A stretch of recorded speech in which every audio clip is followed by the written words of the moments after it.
Welcome back to Snetterton for the final round of the 2012 Dunlop Radical UK Cup.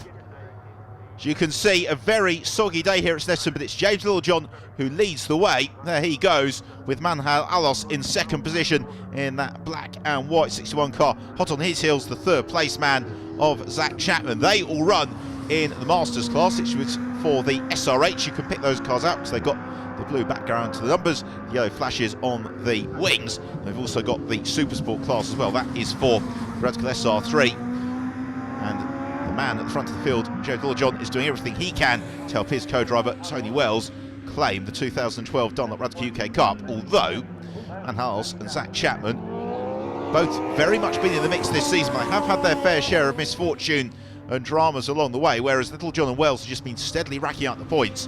And certainly at Donington Park last time out, and again at Brands Hatch in September, Wells and Littlejohn have really been the combination to beat. Good scrap going on here between Andy Wallace, the sports car legend and Radical test driver, and Alex Capadia right on his tail. Capadia, one of the quickest drivers who runs in the Supersport class. We've got James Abbott. There he goes in pursuit of Jamie Stanley. James, somewhat unusually this weekend, driving alongside his dad Phil. They normally race in the same race, but often in separate cars, so it's nice to see them sharing this weekend. So I just wonder whether the track's being thrown out slightly. You saw James Littlejohn along the Bentley Straight there, moving right to the edge of the track, evidently trying to cool those wet tyres. That could be, because it still seems to be very, very damp, doesn't it? But maybe the drizzle has just stopped coming down, and these are big, powerful cars with large spoilers. The drivers know that they will clear the water from this Snetterton circuit pretty quickly if it does indeed stop raining, and therefore Littlejohn will just be anxious to leave those tyres in as good a condition as he possibly can for Tony Wells to take through to the checkered flag. Because although this is a race with a mandatory pit stop, the pit stop time available to them as their minimum pit stop period is by no means long enough to change tyres, and therefore I want to make sure those tyres are going to last all the way to the checkered flag. Out of Nelson comes this Capadia-Wallace battle. It looks as if Alex Capadia has picked his way ahead of Andy Wallace. Andy Wallace, who's been doing a lot of work around the development and the testing of the SR1 Cup car that Radical have introduced for next season as a way for novices to go racing. Really, they've signed some pretty big names in the form of the Olympic cycling champion Chris Hoy. That promises to be a real treat when Chris makes his debut, which is actually penciled in to be at Snetterton in 2013. In the meantime, we've got a couple of debutants in the Radical UK Cup this weekend, with Steve Burgess just ahead of Jake Hughes. And then Colin Noble trying to move around the outside of Jake Hughes at Coram Curve. Oh, that's an absolutely beautiful manoeuvre from Colin Noble. He judged that to perfection. And Colin Noble, who came into this weekend as the overall championship leader in the Dunlop Radical UK Cup, and he is attempting to climb his way up the order so that he can take the crown. Still, we've got this fight between Manhals and Zach Chapman. It's a rivalry that's ever escalated throughout the course of the season, and they're certainly getting to the point where they're being pretty robust with each other on the track. And Alos again moving to the inside line, trying to cool down those tyres. Zach Chapman, though, following his wheel tracks, and Chapman over the last couple of laps really now beginning to pile on the pressure onto Manhals, trying to pick his way past him. And the pair of them, more often than not this year, we've seen them emerge from the pits at exactly the same time. These have been battles that have gone all the way throughout these 40-minute races.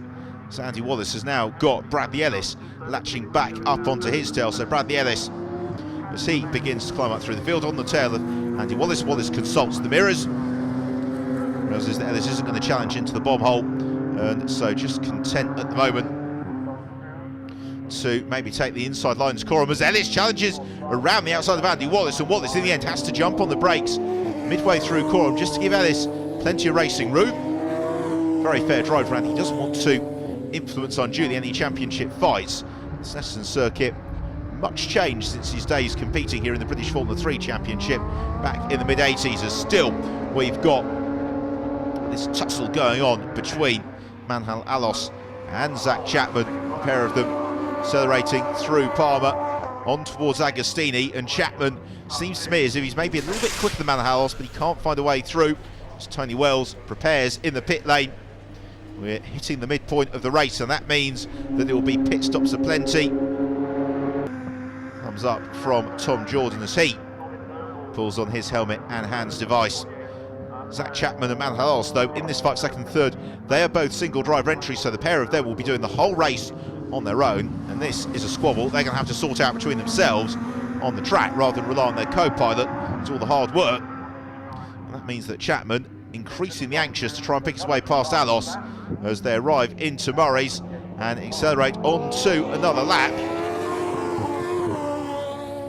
Although Alos pulls into the pit lane, Man Halas, as the pit window opens, decides to blink first, comes in for his pit stop, rumbles down the pit lane where the team and ready are waiting for him. The 9-volt Solitech team comes to a halt, shuts the engine off. The team's just checked the tyre pressures. Also, Andy Wallace comes in. That's to hand over to Roger Green, who we heard from a little bit earlier on.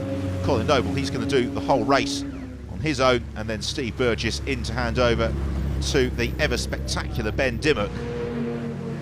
Here comes Alex Capadia, Tom Jordan about to clamber in as Capadia hoists himself from the cockpit. Mark's electrical team get to work preparing the car as Ben Dimmock gets the thumbs up and the all clear to return to the action. But when are we going to see the race leader James Littlejohn into the pit lane as Jake Hughes comes in to hand over to Royston Payne? Here comes the race leader James Littlejohn. So Littlejohn is in from the lead. Tony Wells is getting ready to take over from him as the team get to work checking that all is okay with the car. Wells steps into the cockpit. The teams check the tyre pressures, all is good, and Wells about to be sent back into the race, but will he emerge in the lead? We'll find out in a few moments as we hand down to Lucia Coward in the pit lane. So James, how did your part of the race go? It started off really well. I managed to get a break from the pack, which is the plan. I was a bit afraid of everyone getting a bit close at the start and getting spun round or something. But then about 2 laps in, the car temperature was creeping up. Obviously it's very cold today, so maybe put a little bit too much tape on the radiator, so I was short shifting the whole session, which was making my life quite difficult to try and be fast, but I couldn't use the gears that I wanted. But you know, I've given Tony a 4-second lead, so fingers crossed he can now keep it. So Alex, you were out first for race 2, how did it go? Yeah, not as good as I hoped. I started on the front row, got completely swallowed up by the SR8s with the extra horsepower at the start line. And then I was battling with Jamie Stanley and Bradley Ellis for about 3rd or 4th position, I believe. I think I was in 3rd or 4th, I think they were 1st and 2nd. And then I got knocked up the back by Colin Noble. I don't think it was intentional, but we both spun around, lost quite a lot of time, and then had to just try and catch up from there. I think we're currently running 2nd or 3rd, just coming in for the pit stop, and Tom has gone back out. So it's a question of if he can hold on to that now, that'll be really good. If we can stay on the podium, that'll be a great weekend. Jamie, you were out first for race 2. How did your part of the race go? Yeah, very well. Start was quite interesting, obviously, with qualifying being so wet yesterday. Everyone was about out of position. So first couple of corners are quite carnage, but we managed to keep our nose clean and come out in 2nd. And how do you think it will go for the rest of the race? Looking at the time so far, they're pulling away for us a little bit, but hopefully Chris can find a bit more time. We can reel them back in the last laps or so. So Graham, you were out first. How did your stint go? Yeah, it was really enjoyable. It was pretty horrible yesterday, but today's really nice. And were there problems on the track in terms of the conditions, it being so wet?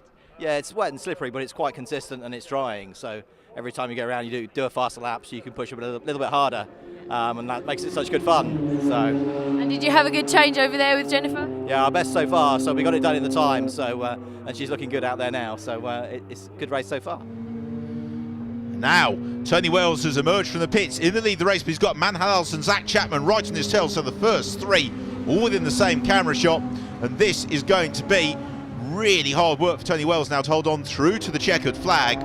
Wells, let's not forget, only in his 2nd season of motor racing. He was a real star in the Clubman's Cup last season and has continued that form into the Radical UK Cup this year.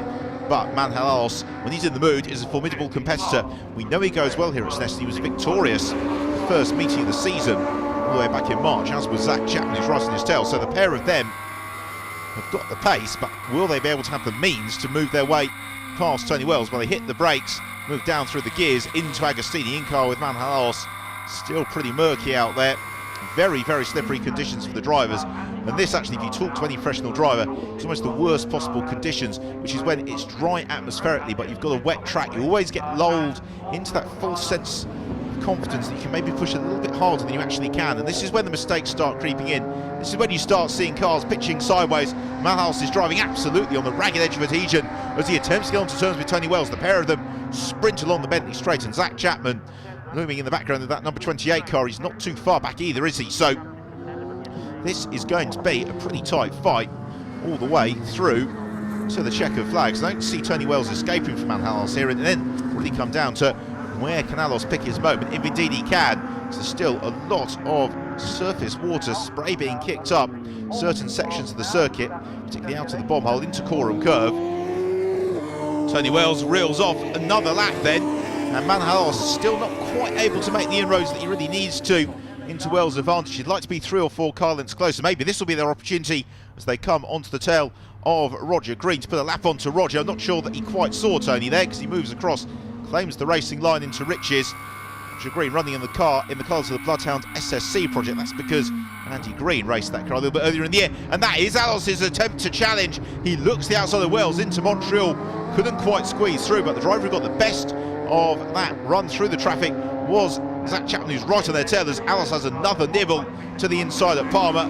No way through there for Manhalos. And Tony Wells, well, he was delayed by Roger Green, and Alos almost able to pounce as Ben Dimmock and Royston Payne continue the battle that those two cars were having before the pit stops, admittedly with different drivers behind the wheel. But Dimmock's got the run here on Payne and looks the inside line as they head to Montreal. The 3 leaders still very, very closely bunched, accelerating through Williams and heading on to the Bentley straight once more. And Alos has got a run on Wells, and Zach Chapman also still showing very strongly. Alos, though, he's not going to be near enough to challenge into Brundle Nelson at the end of Bentley straight, despite his very best efforts. He has a look to the inside line, no way through there. So it's still Tony Wells who leads as we take a short break from the action. Joins us in a couple of moments' time for the conclusion of the Radical season.